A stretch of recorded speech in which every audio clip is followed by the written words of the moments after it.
Sophie Cunningham sets the record straight on Dallas Wings after explaining WNBA schedule struggles. The Indiana Fever are 7-8 to start the 2025 WNBA season. That's not where they expected to be, and it's definitely not how they started. What looked like a promising campaign has quickly turned into a stretch of disappointing losses, injury setbacks, and lineup changes.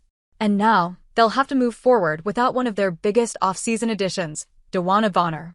But here comes one of those big moments that had hype before the season even tipped off: Indiana versus Dallas. A game that was supposed to bring together two of the league's most talked-about stars on one court.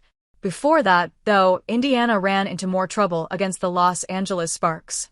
They had the game in their hands through the first half, looking sharper and more in control. But things fell apart late. The Fever couldn't close it out and eventually lost 75-85. After the game, Sophie Cunningham spoke about just how tough things have been and why they're still staying hopeful. "I think so far this season we've had a lot of distractions. You can call it some injuries, but I think that's really good for us. Let's go through adversity early. Let's learn from it. Good news is we're not going to peak too early, so that's a positive," she said. But she was also clear that their brutal calendar isn't a scapegoat either. It's not an excuse. Everyone's playing back-to-back. Everyone has this kind of rough schedule. Still, for the Fever, that schedule has been extra rough. Even head coach Stephanie White highlighted it after their win over Connecticut. "We're also preparing for a brutal stretch of 6 games in 11 days, where we go from the West Coast to come home and back-to-back, then back to Dallas," she said. That kind of constant travel, zero coast to coast with minimal rest and almost no rhythm, can wear a team down fast. To make it worse, their May and June stretch already featured multiple back-to-back road trips, long hauls between cities like Seattle and Las Vegas, and a jam-packed lineup even before July began. And right in the middle of that chaos, they lost key players. Caitlin Clark picked up a quad strain, and both Sophie Cunningham and Sydney Colson were sidelined with knocks. Then came DeWanna Bonner's departure, and now another Clark injury.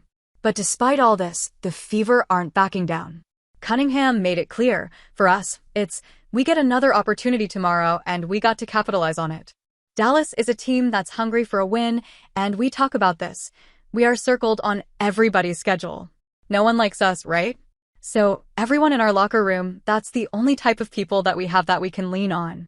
Maybe no one likes us is a bit much, but one thing's for sure. Teams know the Fever are legit contenders." To add to it, Friday's matchup already has had so much attention. It was billed as Caitlin Clark versus Paige Bueckers, two of the biggest names from the new era. But with Clark's injury, there's no guarantee we'll see that showdown. Still, Dallas is very much in the fight. In fact, they're coming into this one with their best stretch of the season, 3 wins in their last 4 games. After shocking Atlanta, they'll now look to start their second win streak of 2025 when they host Indiana. But Dallas has their own injury troubles too. Guard Dejonai Carrington has missed the past 2 games due to a rib injury and didn't practice on Thursday. A few hours later, she was officially listed as doubtful for Friday's game. As for Clark, her status is still up in the air.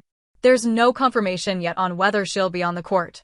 Still, the matchup may be missing a few headliners, but the stakes are still high. Let's see if we get the iconic matchup and find out who comes out on top. Maybe this is the moment it all comes together for Fever, because this loss has fueled them as it had both the coaches and players feeling like something was missing. Sophie Cunningham and the Indiana Fever were handed their 8th loss of the 2025 season, and this one felt all too familiar. Just like in their previous 2 defeats, the Fever led in the 4th quarter, only to watch it all unravel.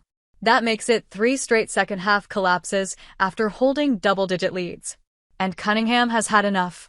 The veteran, who finished with 10 points on 3 of 8 shooting, didn't hold back when asked about the team's ongoing struggles. "Man, I think we're trying to figure it out. You're right, we've had double-digit leads going into the 4th, and then we just let it slip," Cunningham said. "For us, we got to be better from top to bottom. We have to have better energy, better focus." She believes it's all about consistency. "We're trying to give each other grace and patience, but at some point, you got to dig in and say enough is enough," she declared. The frustration was echoed by head coach Stephanie White, who didn't